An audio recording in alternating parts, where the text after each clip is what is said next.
mean, that must have felt like exciting, but also hugely disappointing at the same time to lose out on so much business. Absolutely. That's exactly how it felt. It felt rewarding and disappointing all at the same time. As I said, we were just going with the flow to see if this was a business that people were excited about. And once we realized that, wow, we have global reach right now, especially with social media at that time, it was so much easier to talk to customers.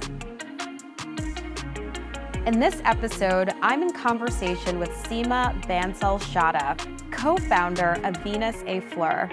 Seema is the dynamic co-founder of the luxury floral brand that has reimagined the art of gifting with their signature preserved roses. Seema founded her company with her husband, Sunny Chadha, in 2015, sparked by a Valentine's Day mishap. Venus A Fleur's iconic Eternity roses, which are guaranteed to last a year, have garnered global acclaim and an impressive customer base. And under Seema's visionary leadership, the brand has been featured in major publications like Vogue, Forbes, and Harper's Bazaar, establishing the brand as a luxury favorite. As a co-founder, Seema continues to guide the brand's growth and shape its vision for transforming special moments into cherished experiences. Let's go ahead and jump in. Welcome, Seema. Thank you so much for being in studio with us today. Thank you for having me. Well, there's some big news. I know that your company, Venus A Fleur, just turned 8, so almost 10. Congratulations. Thank you so much. It's been a wild ride. It has been. And I know our audience is going to be so curious to learn more about your journey and what got you interested in the world of luxury preserved flowers.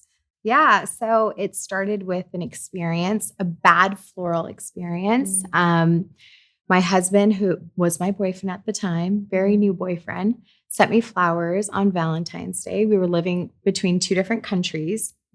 He was living in the city, and I was living in Vancouver. And he did a ton of research to find me flowers that were going to, create this beautiful gesture. And what I received wasn't what he ordered. So it sparked this, conversation about the floral industry and how non-transparent it is. And usually most florists, they go through a broker system. So you don't really know who's making your floral arrangement. And we were like, well, maybe we should, create something that is what you see is what you get. And have a branded experience, something that people are excited to share and receive and show off. So that's what sparked Venus A Fleur. Well, it's really incredible because I feel like some of the most amazing companies weren't necessarily, new industry creations. It was taking something and just making it better, making it more interesting, making it so much more unique. And I feel like that's exactly what you did with your company, which is so inspiring. Thank you so much. Absolutely. I think, when you have a personal experience that doesn't necessarily go in the best direction, like that is the way you're going to innovate from your own experiences. And it's interesting because so many people have ideas and they find these white space opportunities, but they just don't know where to start. Like, how did you even go about finding a manufacturer and finding the people that you needed to connect with to make this all happen? I had a really interesting journey growing up. I worked for my family, 13, 14. So I worked for my dad at his plumbing and lighting store.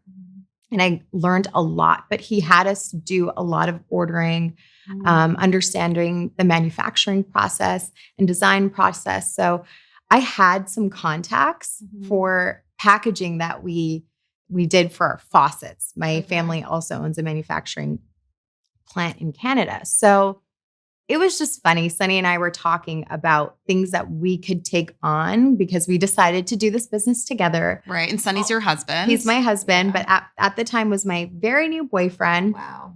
He took on like the more operational role and I took on this design role. And I was like, well, I actually know a manufacturer that can make beautiful packaging for us.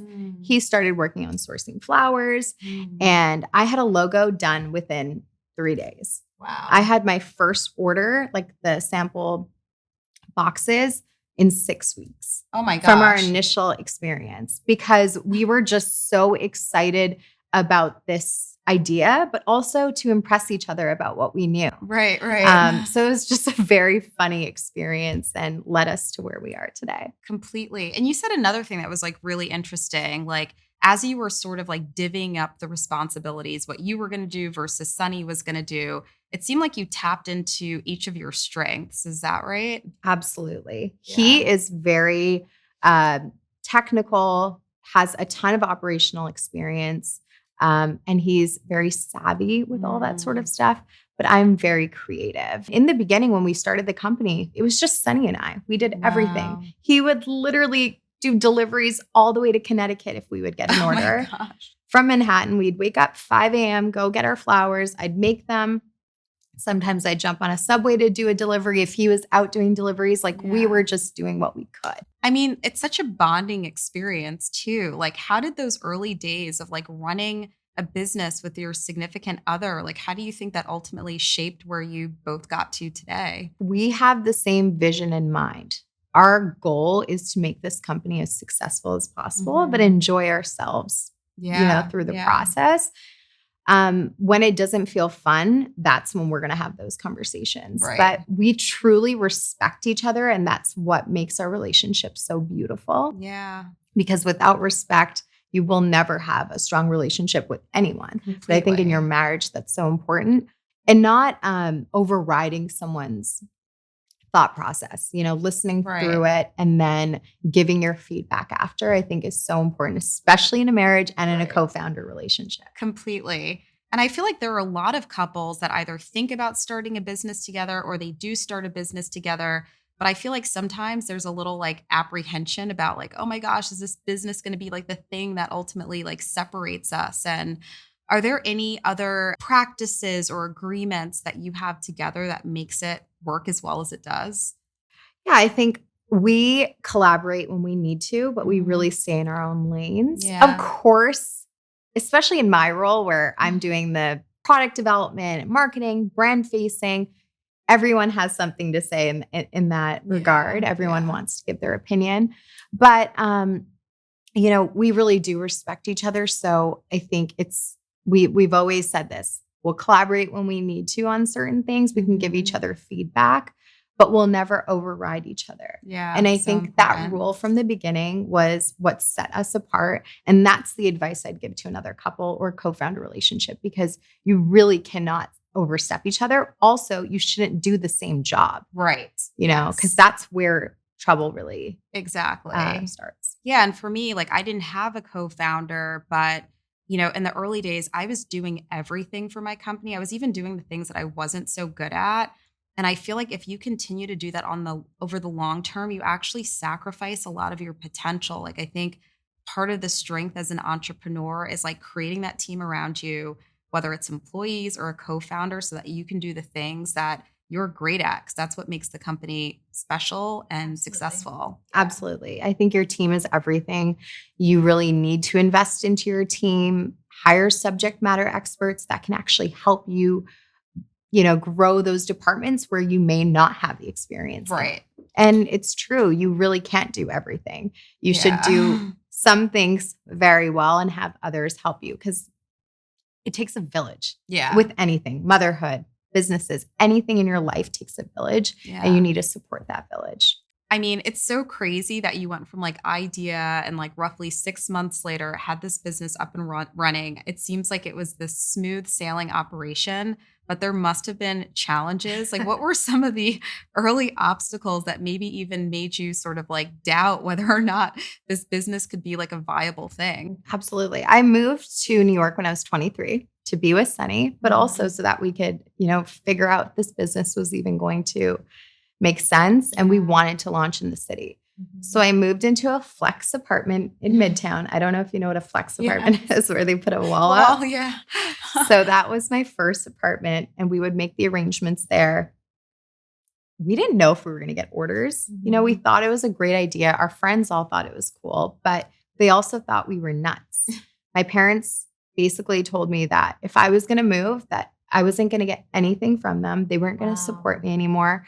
And that was the risk I was willing to take because I truly believed in myself and I really believed in the idea. But there were challenges. Absolutely. Like we didn't know what we were doing. We don't have experience in the floral industry. Every day was its own day. And we were just going with the flow. We brought on in the early days, one designer and one customer service person. And that took us 1 year of, the operation. And Sunny and I just kept reinvesting every dollar back into the business.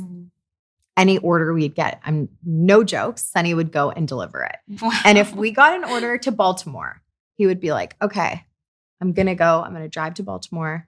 And then I'll go to Connecticut after, drop this arrangement. Like we would plan out our day. And the reason why we were taking on orders so far apart was to see if this actually was a business that people were excited about. Right. So you didn't want to invest too much in infrastructure before you really had the confidence like, wow, this could be something bigger. Right. And if we had a customer, we wanted to service that customer. So we were willing to do really anything at that time. So you earlier talked about the fact that you took a more conservative approach to scaling your company. I mean, Sunny was hand delivering a lot of these arrangements. At what point did you feel like, okay, we actually have a viable business here. It's time to scale. And what did that look like?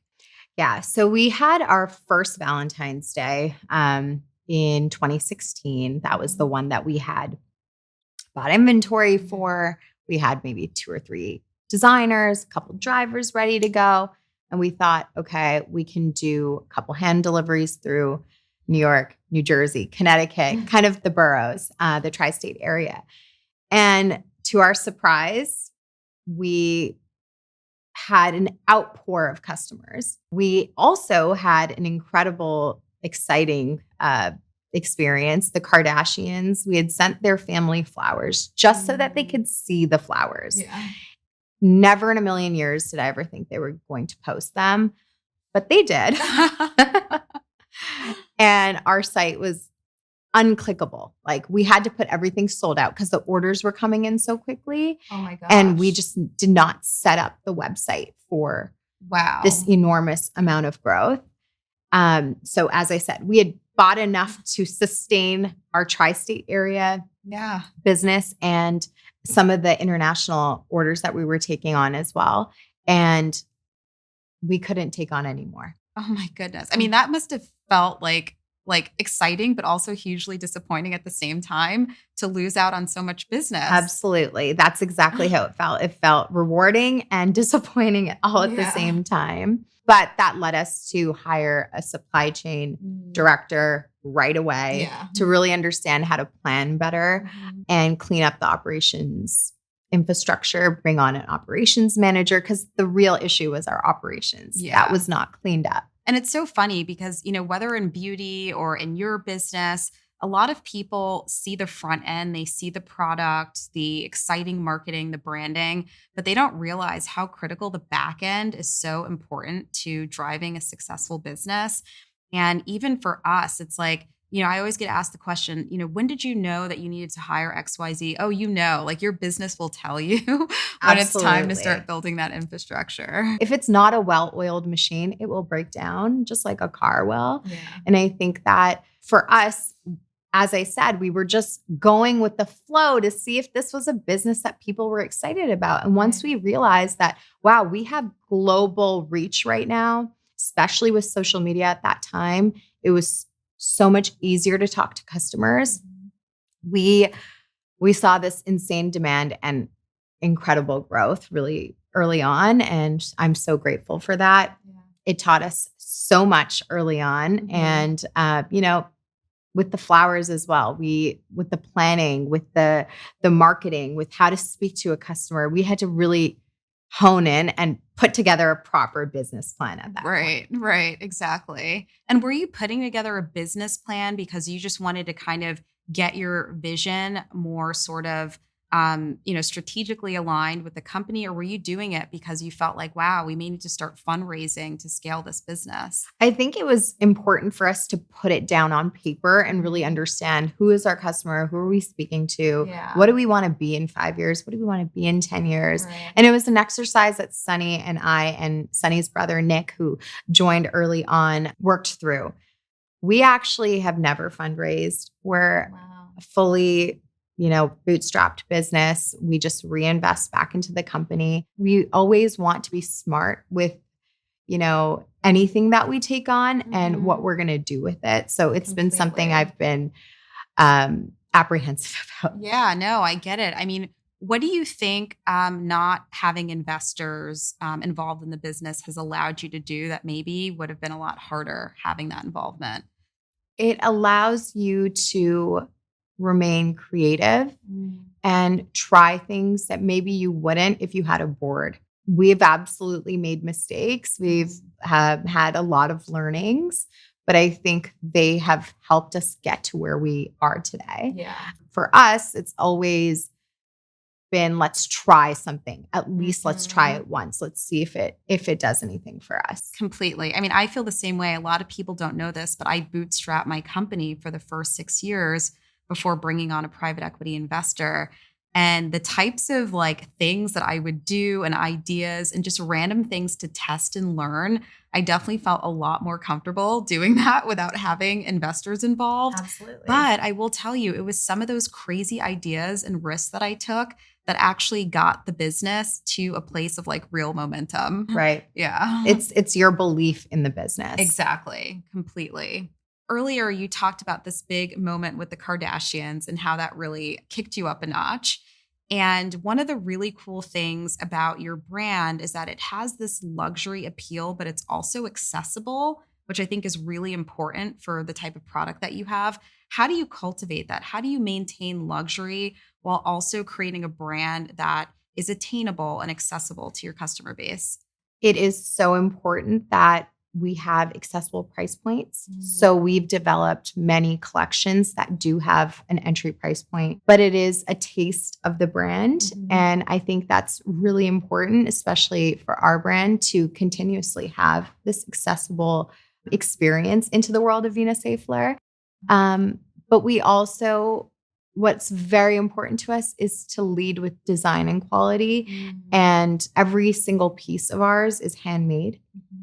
That starts from the florals being picked to the vessels being made and the designers physically putting everything together. We are a full manufacturing business because we actually do everything from start to finish. That's amazing. And I think that is the reason why our prices are more expensive on the higher end side, Right. because there is so much craftsmanship that goes into it. So you obviously are celebrating 8 years this year, but you also recently launched a new collection, the Perennial collection, which is a new home assortment for the brand. How does that fit in with your vision for Venus A Fleur?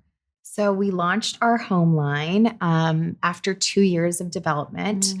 We were really inspired by florals, of course. We wanted this first adaptation to showcase florals, but not necessarily have to have flowers in it. This could be decor that our customers can place next to their Venus A Fleur flowers.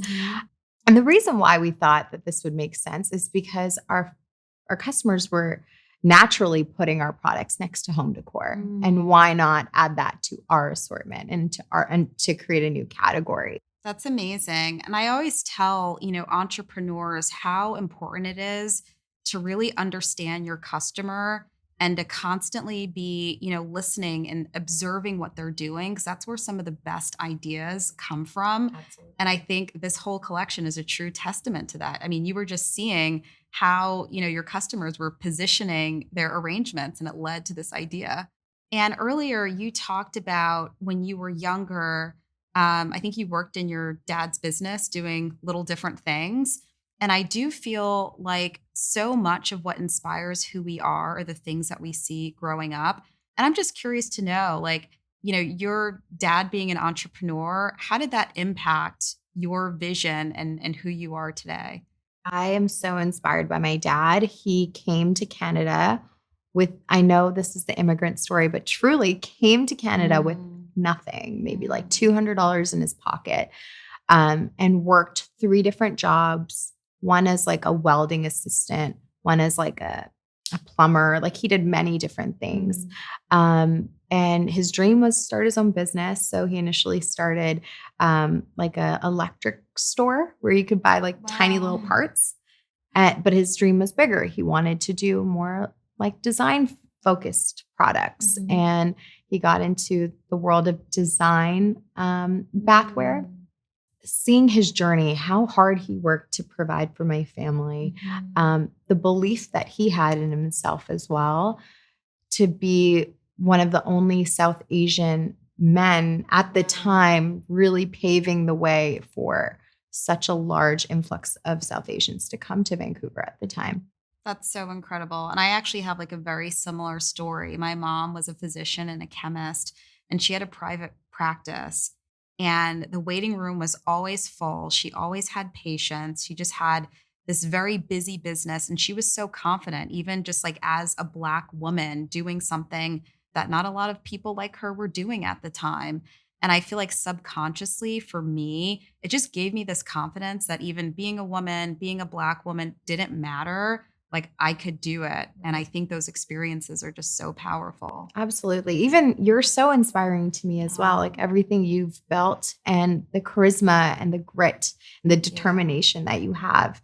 It's incredibly inspiring. Thank you. Thank you. So we're going to switch gears a little bit. This is a topic I'm really passionate about, which is health and wellness. Because as busy entrepreneurs, we put so many things off to focus and nourish our baby, our business. But for me, focusing on wellness and creating my routines has actually made me a better entrepreneur. And I'm just curious to know how you think about wellness, how you fit it into your schedule, and what's been your priority. I think wellness is such an important priority, and you should make that a priority, especially if you're an entrepreneur, if you're honestly doing anything. It's really important to take care of yourself, whether that's mental, physical. It is important. I love reformer Pilates. So I try to do that twice a week with a trainer or in a class setting. That is where I have great ideas, but also I just have time to myself. And I like a more slow resistance training workout. I also think it's important to go for walks. I live right by the water. I just love it. Love walking. And mindfulness practices like manifestation and journaling. I think for me, that's gone a very long way. And it's helped me get really in tune with my own desires. Completely. I'm a big walker too. And it's actually so funny. Like every entrepreneur I speak to is all about walking. And I try to get creative too. Like some of my meetings, I will not do on Zoom. I'll do audio only just so I can fit in that walk. That's so but smart. I love that. I need to take that on. Otherwise, it's like sometimes I do. I'm like, wow, I'm actually prioritizing this meeting with this person over like getting my exercise in. And I'm like, there needs to be like a happy medium here. Absolutely. So I definitely follow you on IG. I love your IG. I know you travel a ton. And I'm a big proponent of vacation. And I know in the beginning, it was so hard for me to like mentally take a vacation because I felt like I was prioritizing like fun over my business. How do you think about taking time off? Why is that important to you? And do you feel like it actually helps you creatively with your business? I think travel is one of the most important experiences that you can have, and you should travel as much as you can, as often as you can, if possible. When we started Venus, Sunny and I also we're in a relationship. So it's super important that we have time for our relationship as well. It was the most important priority that we found time for ourselves. And usually it was going on vacation and turning off. And I would come up with the best ideas while turning off because there was no Slacks or emails or questions coming to me. Someone was handling that for us. And at that time, that's when I would have the best ideas.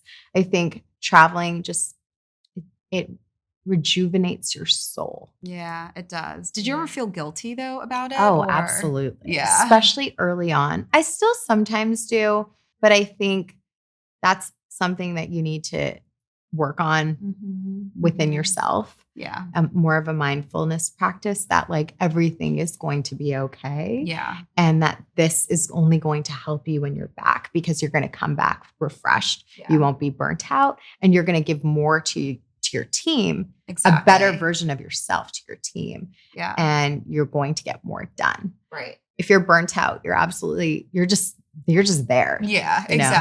Exactly. But I'm also curious too, because you're a new mom. You have an 18-month-old, right? I have a 15-month 15-month-old. Yeah. How has that changed just your life in general as an entrepreneur? What is it like being a mom and running this company? I've had this conversation a ton recently. I think no matter what, Venus A. Fleur will always be my first baby. But now I have my amazing Windsor that I love with every ounce of me. I love that name too, by the way. Thank you. And I think it's important that I show up for myself, for my business. And when I do spend time with Windsor, it's time for us. Yeah. And I think it's important he sees me working and sees the hard work that goes into the life that he has. Yeah. I think it's going to make him into a really great man one day. Completely. But I do feel guilty. I think it's a hard balance. You're never going to feel like you're giving your all to anything. Right. And that's a really challenging place to be in. But I think that every single woman, every single mom I speak to always feels that way, because we're almost like we're ingrained to think that we aren't doing enough. Right.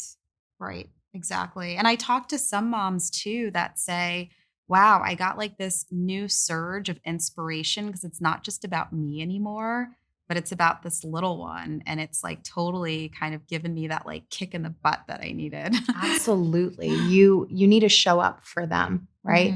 So be the best version of yourself you possibly can, because they're watching. Completely. They're truly watching you. So if you're not working out, you're not doing the things for your health, they're watching. Yeah. If you're not being productive with your time, they're watching. Exactly. So be the best version of yourself you possibly can, because your kids are watching and they're going to emulate everything you do. So as we close out, we talked a lot about resiliency, and we know that that is just so key to running a successful business. And I know that we're going to have a lot of listeners and watchers hearing about your story. They're aspiring entrepreneurs. What's one piece of advice that you would give someone starting out on their journey? I think you need to believe in yourself. And I know I've talked about that a ton today, but the power of belief in your dreams is more powerful than anything you can possibly think of. You need to believe in yourself. Otherwise, no one else will. Completely. And I just feel like, as kind of cheesy as it sounds, it's the most important piece of advice I can give to anyone, whether you're starting a business or any new project. If you don't believe in it wholeheartedly, right, it's not going to transpire to what it can be. Completely. Like it's almost like that belief is like this energy that like fuels the journey, right? Absolutely. And it has to be clear, it has to be real and authentic. Absolutely. Yeah. So obviously this has been a wild year, 8 years plus the launch of your new collection, but I'm sure you're still thinking about the future. How do you think about the future and what's next for you? There is so much left to do with Venus A. Fleur. Like, I don't even think we've scratched the surface. There's a huge amount of opportunity. I truly believe we've disrupted this industry, and we have a lot more disruption to do. And I think that follows with category expansion, more lifestyle focused products and experiences. We're not stopping anytime soon. We are going to transition now into one of my favorite parts of this segment, which is 5 fire facts. So I'm going to ask you a few things about yourself and whatever comes to mind. First up, favorite wellness modality? Pilates. Okay. Best productivity hack? to-do lists, but write them down, cross them off. Like pen to paper is important. Also, calendar blocking. Calendar blocking is something I found out about this year, and it has been a game changer for me. Literally just blocking off that time to do the things you need to do, the way that you would like an actual meeting. Actually checking your emails. Right. You need to block off time sometimes because you're going to just do it within the day, or you're going to have many meetings. You won't get to things.